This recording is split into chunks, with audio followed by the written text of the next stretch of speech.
Assalamualaikum warahmatullahi wabarakatuh. Perkenalkan, nama saya Muhammad Dian Purnomo, mahasiswa Fakultas Psikologi angkatan 2020, NIM 240 111010131. Di kesempatan kali ini saya akan menjelaskan beberapa tentang gangguan jiwa, yaitu psikotik. Dan video ini dibuat untuk memenuhi tugas ujian tengah semester mata kuliah klinis. Berikut adalah penjelasannya. Gangguan jiwa psikotik. Definisi atau pengertian gangguan jiwa psikotik. Psikotik itu sendiri adalah gangguan yang memiliki ciri hilangnya reality testing dari penderitanya, yaitu pikiran yang sangat bertolak belakang dengan dunia nyata. Penderita dengan gangguan jiwa berat ini tidak bisa membedakan mana yang nyata dan mana yang tidak nyata. Penderita ini memiliki ciri utama, yakni mengalami dulasi atau halusinasi. Faktor penyebab gangguan psikotik. Faktor penyebab gangguan psikotik sendiri memiliki berbagai macam penyebabnya.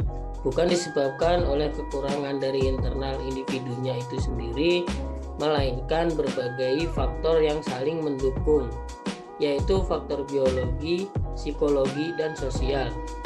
Kehidupan yang memiliki banyak tekanan yang disebabkan oleh beberapa faktor, yaitu faktor ekonomi, pengangguran, hidup di lingkungan yang jauh dari kata aman, adanya ketidakberhasilan memenuhi peran-peran sosial, pola asuh yang tidak benar, perjalanan hidup yang menyebabkan trauma, penggunaan obat-obat terlarang, perilaku manusia baik yang normal maupun yang tidak normal sangat dipengaruhi oleh faktor individu dan lingkungannya. Faktor biologi.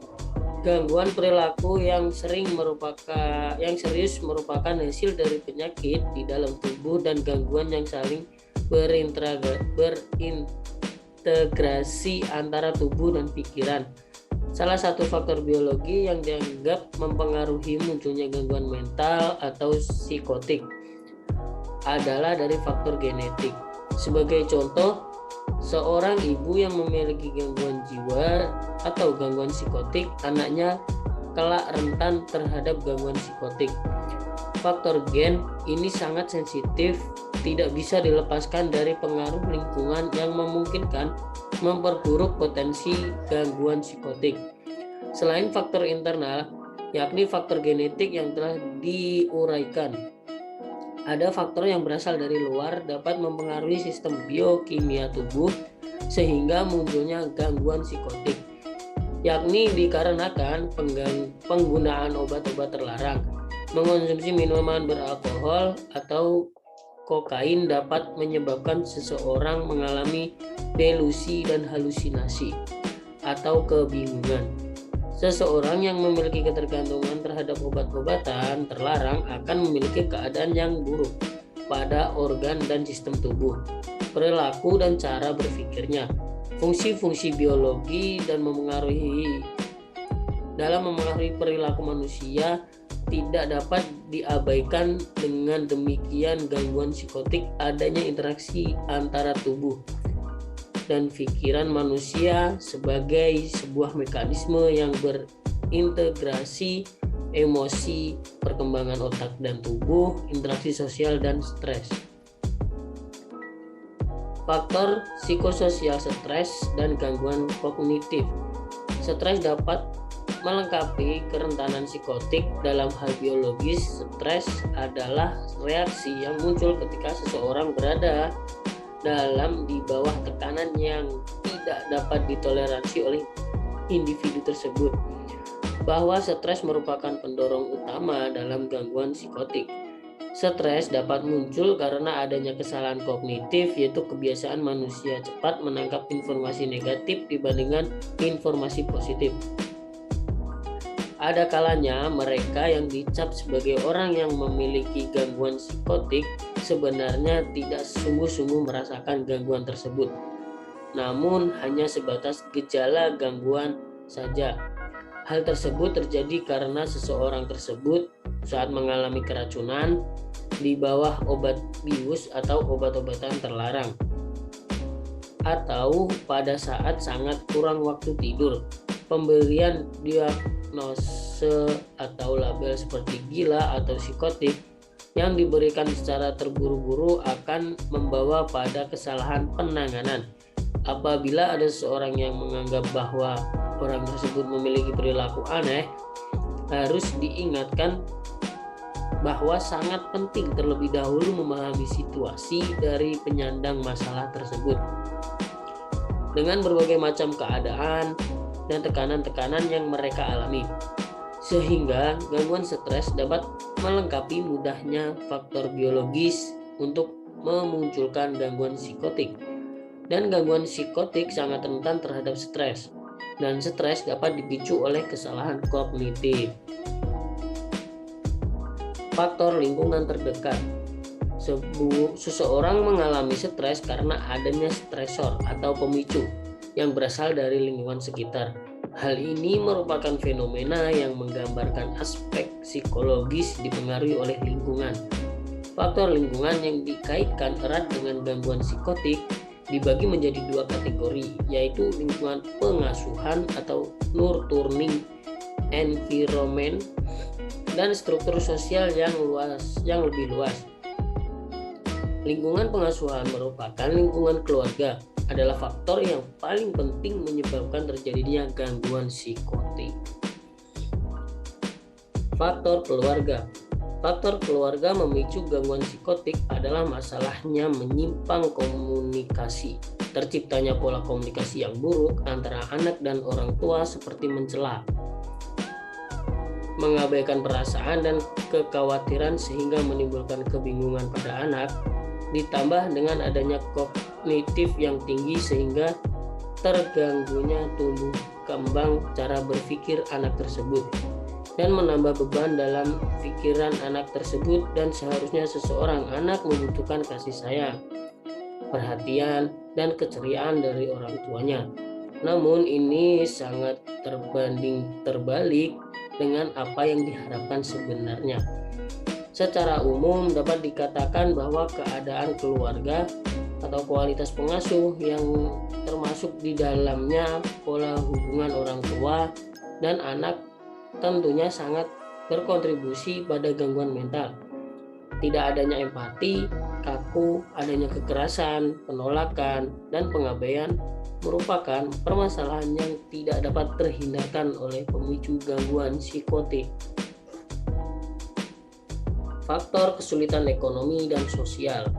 Secara umum, gangguan mental terjadi lebih banyak pada orang-orang yang memiliki ekonomi yang rendah. Hal ini dapat dipahami karena orang-orang yang memiliki kesulitan ekonomi lebih banyak memiliki berbagai permasalahan hidup yang dihadapi, seperti tingkat permasalahan keluarga yang lebih besar, stres yang dikarenakan situasi ekonomi, pengangguran atau memiliki pekerjaan namun tidak layak dan kurang memperoleh akses terhadap berbagai pelayanan.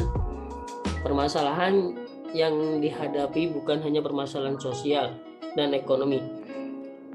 Yang dihadapi terjadinya permasalahan keadaan yang tidak dikehendaki juga dapat memicu munculnya gangguan psikotik atau gangguan mental. Kejadian terkait perubahan, misalnya perubahan peran yang disebabkan oleh kematian pasangan hidup, bencana alam, perceraian, dan pernikahan. Situasi diberhentikan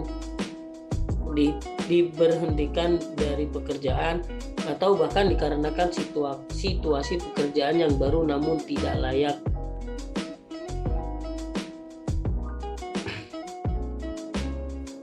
Macam-macam gangguan psikotik. Yang pertama ada skizofrenia.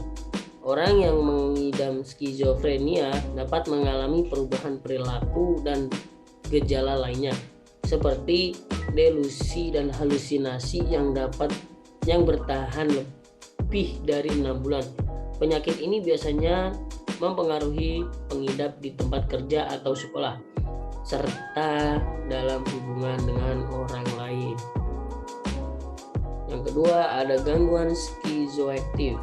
Orang dengan gangguan ini memiliki gejala skizofrenia dan juga gangguan mood seperti depresi atau gangguan bipolar. Yang ketiga ada gangguan skizofreniform. Orang dengan gangguan ini mengalami gejala skizofrenia tetapi berlangsung sangat singkat antara 1 sampai 6 bulan.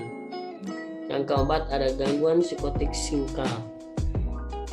Orang dengan penyakit ini dapat secara tiba-tiba mengalami periode pendek perilaku psikotik yang seringkali sebagai respon terhadap peristiwa yang traumatis seperti kematian anggota keluarga. Sesuai namanya, gangguan psikotik sangat sering kali dapat sembuh dengan cepat, biasanya kurang dari sebulan. Yang kelima ada gangguan delusi. Gejala utama gangguan delusi adalah memiliki khayalan yang melibatkan situasi kehidupan nyata yang seolah-olah terjadi, namun kenyataannya tidak. Misalnya seperti merasa diikuti seseorang, dijadikan target incaran seseorang, atau memiliki penyakit. Khayalan tersebut berlangsung setidaknya selama 1 bulan. Yang keenam ada gangguan psikotik bersama. Gangguan psikotik bersama atau yang bisa disebut juga polyeideus terjadi ketika seseorang memiliki khayalan berhubungan dengan orang lain yang mengadopsi khayalan tersebut juga. Yang ketujuh ada gangguan psikotik yang diinduksi oleh zat. Gangguan psikotik ini disebabkan oleh penggunaan atau penarikan obat-obatan seperti halusinogen dan crack kokain yang menyebabkan halusinasi, delusi, dan omongan yang membingungkan.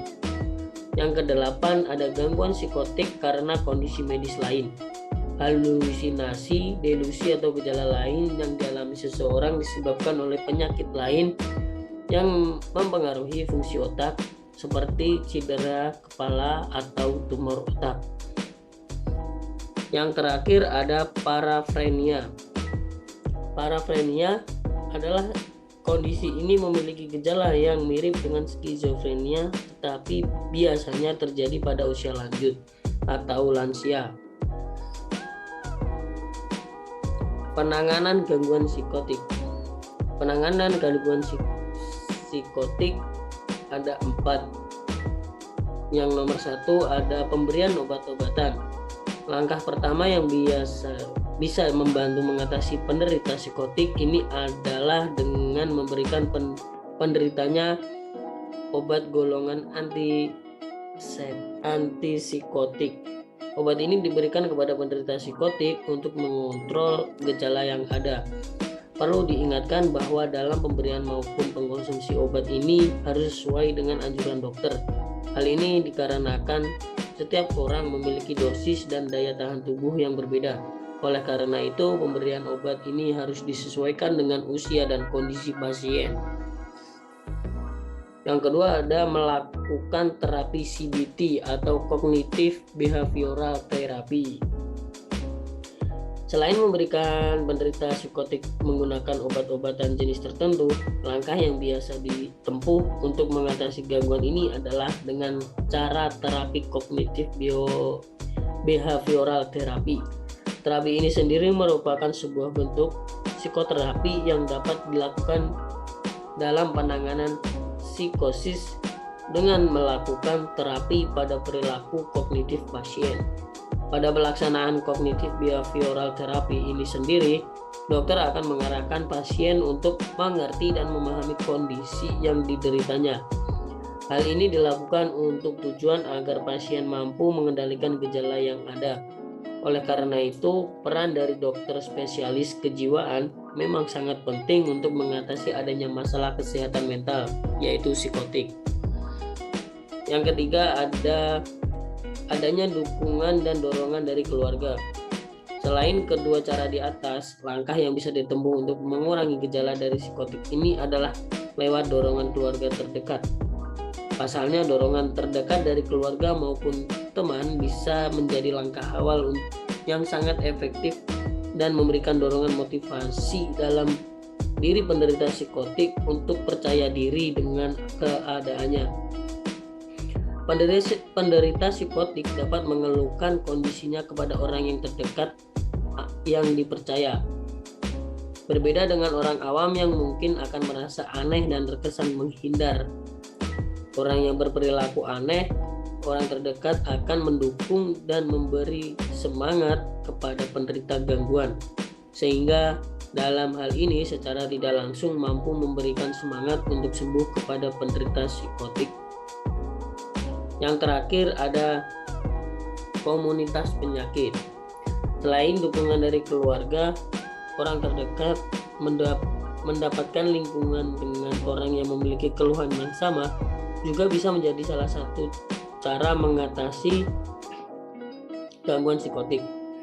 Melalui komunitas penyakit, mungkin para penderita psikotik bisa memahami tentang kondisinya, baik cara pencegah maupun meredakan gejala ketika sedang kambuh.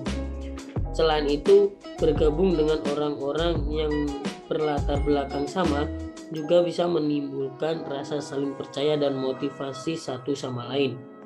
Sehingga cara ini juga bisa menjadi langkah alternatif yang bisa dilakukan untuk mengurangi psikotik.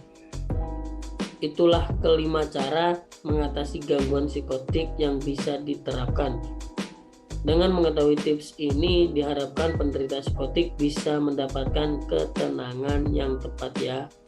Jangan lupa juga untuk selalu berkonsultasi ke dokter spesialis kejiwaan dengan rutin. Apabila sudah dirasa ada gejala gangguan psikotik yang muncul, dengan begitu proses penanganannya gangguan psikotik bisa diatasi sesuai aturan medis yang berlaku. Terima kasih. Terima kasih untuk teman-teman yang sudah menonton. Mungkin itu saja yang bisa saya sampaikan. Kurang lebihnya saya mohon maaf. Wallahul muwaffiq ila aqwamit thoriq. Wassalamualaikum warahmatullahi wabarakatuh.